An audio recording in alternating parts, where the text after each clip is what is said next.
जनाब स्पीकर, मैं सबसे पहले तो इस ऐवान को जो इस किस्म की तरामीम आ रही हैं जिसमें लेवीज़ और पुलिस की कन्वर्जन है, हिस्टोरियन विल राइट, हम नहीं होंगे, लेकिन ये करेक्ट डिसीजंस जो होते हैं पॉपुलर नहीं होते हैं। लेकिन मैं फाजिल मेंबर की तवज्जो दिलाना चाहता हूँ उससे पहले, ये जो दहशतगर्दी का नासूर है ये किसी नॉर्मल कत्ल पर, किसी पॉलिटिकल वर्कर पर इसका लागू नहीं होना है। इसका लागू होना सिर्फ वहाँ पर जहाँ टेररिज्म होती है। आज मेरा भतीजा इस ऐवान में मौजूद है, इसका वालिद 200 लोगों के साथ शहीद हुआ। पूछे ना कि जो वर्सा हैं शोदा के, कि उनको कोई इंसाफ मिला?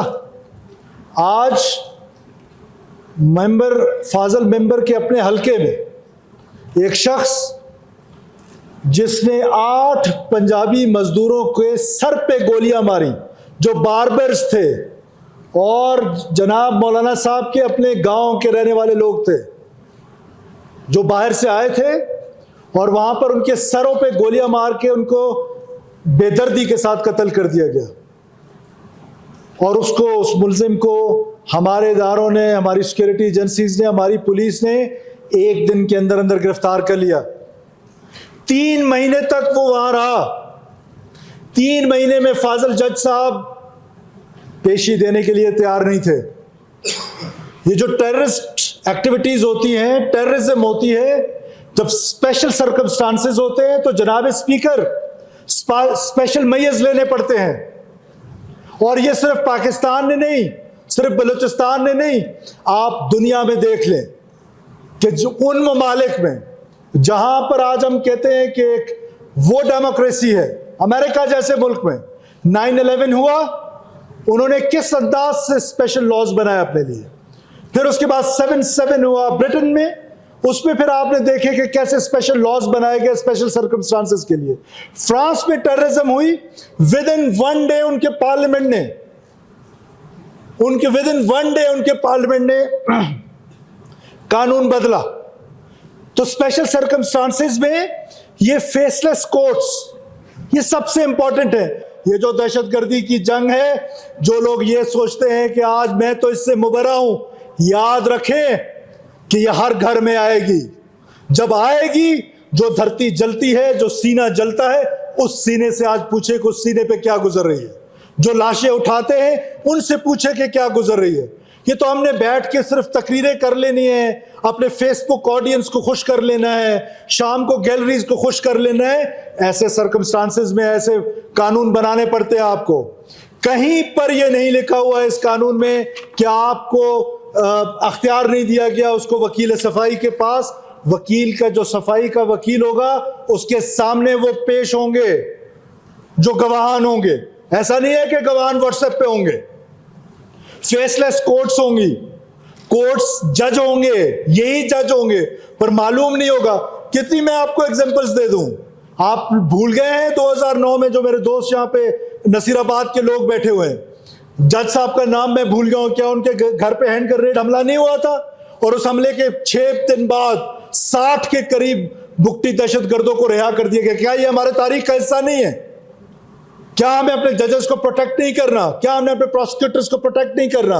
और आपको, मुझे और मौलाना साहब को यह बात बहुत अच्छी तरीके से पता है कि टेररिस्ट जो हैं वो अपने साथियों को छुड़ाने के लिए लोगों को अगवा करके फिर एक्सचेंज करने की बात करते हैं। तो क्या वो आपके प्रोसिक्यूटर्स को नहीं मारेंगे? लोग गवाही देने के लिए तैयार क्यों नहीं होते हैं? क्या इस्लाम, दीन, मजहब, हमारा कल्चर हमें ये नहीं बताता कि हम जाके गवाही दें कि फलाने ने फलाने को कत्ल किया? आपके गांव से कितने लोग उठ के गए उस केस में गवाही देने के लिए? एक भी नहीं जनाब स्पीकर। ये नहीं था कि लोगों को पता नहीं था। बकरी चोरी हो जाए तो चौथे दिन जाके उसका कबायली मुआशरे में पता चला लेते हैं। ये कैसे हो सकता है कि 8 लोगों को शहीद कर दिया गया हो? 8 बेगुनाह बाहोट, जो हमारे मेहमान, जो हमारा कल्चर, जो बलोच ट्रेडिशंस हैं, उनके सामने बेदर्दी से कत्ल कर दिया गया। क्या पूरे गांव में एक शख्स भी ऐसा नहीं था जो गवाही दे? जनाब स्पीकर, वो शख्स मौजूद थे जो गवाही देना चाहते थे। उन्होंने अगले दिन एहतजाज किया, लेकिन गवाही देने के लिए क्यों तैयार नहीं थे? कि लाइफ प्रोटेक्शन, कि उनको प्रोटेक्शन मौजूद नहीं थी। आई रिपीट कि स्पेशल सर्कमस्टांसेस में you have to make special laws, और लॉज जो है ये कोई कुरान हदीस नहीं है।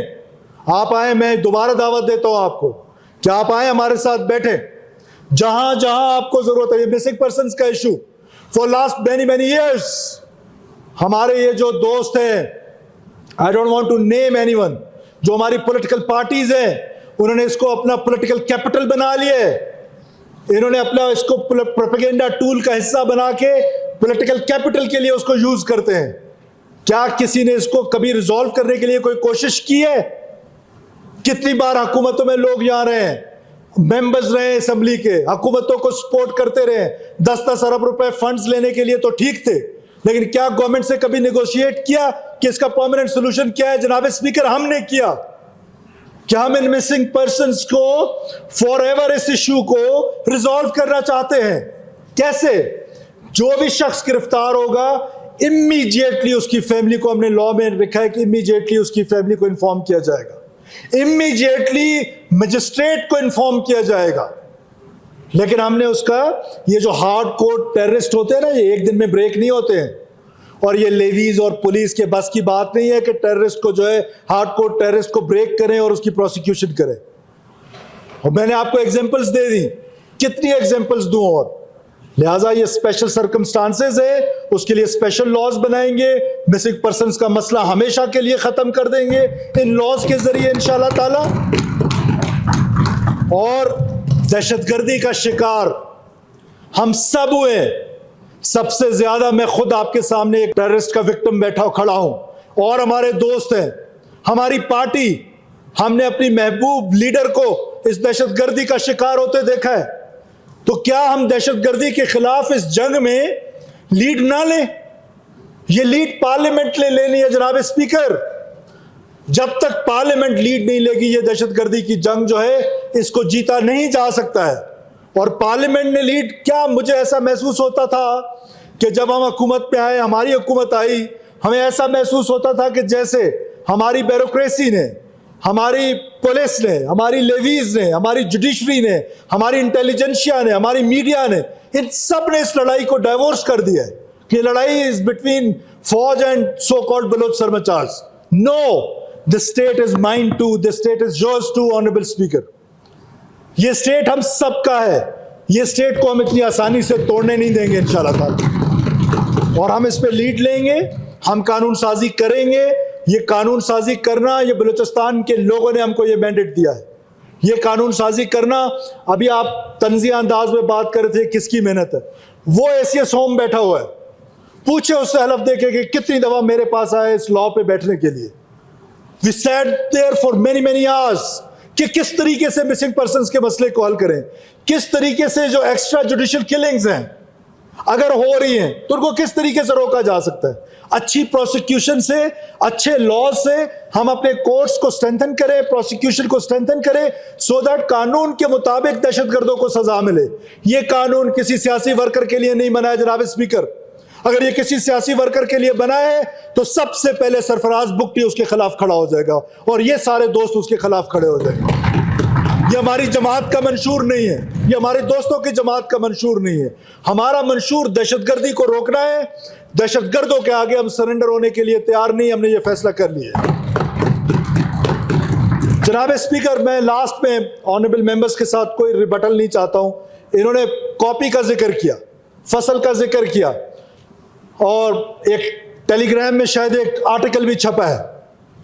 उसके क्या मुहरकात हो सकते हैं, वो आर्टिकल कितना दुरुस्त है, कितना गलत है, मैं उस पर नहीं जाना चाहता। लेकिन मैं उस सहाफ़ी को बहुत अरसे से फॉलो कर रहा हूँ।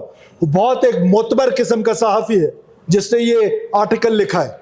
ये जो थे 2021 में तो एलिमिनेशन ही नहीं हुई पॉपी क्रॉप की। 2022 में जो है वो 628 एकड़ की आइडेंटिफिकेशन हुई, 328 एकड़ जो हैं उनको तलफ किया गया।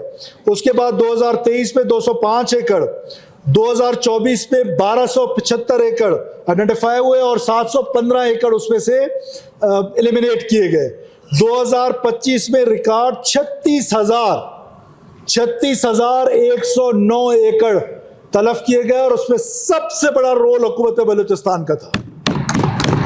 तो लिहाजा इस बार हमने ये फैसला किया, आज हमने एक अहम बैठक की है इस पर, हमने ये फैसला किया है कि 1 इंच भी पाकिस्तान जो पॉपी फ्री स्टेटस मिला हुआ है, वी विल नॉट कंप्रोमाइज, चाहे उसके लिए हमें कोई सेक्रीफाइस करना पड़े, चाहे हमें उसके लिए रिसोर्सेज देना पड़े। जनाब स्पीकर, बुनियादी तौर पर यह फेडरल गवर्नमेंट का सब्जेक्ट है, लेकिन उस पर जो प्रोविंशियल गवर्नमेंट है वो असिस्टेंस के रोल में है। हम वो असिस्टेंस का रोल प्ले करेंगे, बल्कि हम आगे 2 कदम बढ़ के न सिर्फ असिस्टेंस का रोल प्ले करेंगे बल्कि फिजिकली जाएंगे, बिकॉज ये हमारे मुल्क की बदनामी का मसला है। किसी सूरत हम इजाजत नहीं देंगे किसी को कि ये इल प्रैक्टिस जो है वो यहां पर चले। हुकूमत से गलती हो सकती है, हमारी कैपेसिटी के इश्यूज हो सकते हैं, लेकिन मौलाना साहब, ये जो आपने प्ले कार्ड उठाए हुए हमारी नीयत पे शक ना कीजिएगा। मैंने आपको वॉइस मैसेजेस सुबह सुनाए हैं कि हम इसके खिलाफ किस हद तक जा रहे हैं। एंटी ट्रोलिंग हमारा जो मिशन है, ये नहीं है कि हम आपकी खातिर जा रहे हैं, आपकी खातिर जरूर करेंगे, लेकिन ये हमारे बलूचिस्तान का जो आम मछेरा है उसका मसला है, उसकी रिस्क रोजी का मसला है, हमारा जो समंदर है उसका मसला है, इकोसिस्टम का मसला है। हम ये इसको भी मैं दहशतगर्दी के जुमरे में देखता हूँ। ये जो ट्रोलिंग हो रही है इसको मैं दहशतगर्दी के जुमरे में देखता हूं, और दहशतगर्दों की तरह इसको हम ट्रीट करेंगे इंशाल्लाह। और आज हम पर इस आर्टिकल के हवाले से तो बहुत सारी बातें हैं। मुमकिन है पाकिस्तान के खिलाफ जिस मुनज़्ज़म अंदाज में whenever we took off, whenever we try to took off, Pakistan के खिलाफ कोई ना कोई ऐसा माहौल बनाया जाता है जहां फेटफ, जहां पॉपी फ्री, ये सारी चीजें देखनी पड़ेंगी। लेकिन फिर भी हम इसको इस अंदाज में ले रहे हैं कि सच ले रहे हैं, ताकि हम सच लेके ही हम आगे बढ़ेंगे। और अभी तो वो कल्टीवेशन स्टार्ट हुई है, इससे जाके 4-5 महीने में ग्रो होना है। हम जब उसके ग्रो होने से पहले तक तो मालूम भी नहीं पड़ सकता कि क्या ग्रो हुआ है, महीने 2 बाद जाके हमें मालूम पड़ेगा कि क्या ग्रो हो रहा है। और मैं उन ग्रोअर्स को भी कह रहा हूं जो अफगानिस्तान से आके यहाँ ग्रो कर रहे हैं, ये सोशल मीडिया का दौर है, और फैसिलिटेटर्स को भी कह रहा हूं जो लोग अपनी जमीनें दे रहे हैं, हम लॉ लेकर आ रहे हैं इंशाल्लाह ताला, आपका सेशन बुलाएंगे हम अपना लॉ लेकर आ रहे हैं कि हम न सिर्फ ग्रोअर्स को सजाएं देंगे बल्कि लैंड ओनर्स को भी सजाएं देंगे। तो आपकी तौसत से और सोशल मीडिया के तौसत से मैं पूरे बलूचिस्तान के लोगों को बड़ा खुल के बता रहा हूं कि हम आपके पीछे आ रहे हैं। डोंट डू दिस, मत करें ये। पैसों के लालच में आके अपनी रियासत को कमजोर करने की कोशिश मत करें। हार्ड एंड स्टेट, रियासत हार्ड होकर राह पर आएगी, आपका नुकसान होगा। हम सिर्फ ग्रोअर्स, फैसिलिटेटर्स, जमींदार का जो मालिक, जमीन का जो मालिक होगा वो उसकी जमीन कन्फिस्केट करेंगे और स्टेट के नाम पे उसको ट्रांसफर करेंगे। लिहाजा आप इस धंधे में बलूचिस्तान के लोगों को मैं कह रहा हूं मत पड़े। अगर पढ़ेंगे तो रियासत से ज्यादा जो है कोई भी हार्ड आप पर नहीं आएगा। और हम इंशाल्लाह ताला, हुकूमत अपना लॉज भी लेकर आ रही है, और हम इंशाल्लाह ताला किसी सूरत जो है इस लानत को यहाँ पर फलने फूलने नहीं देंगे। शुक्रिया जनाब।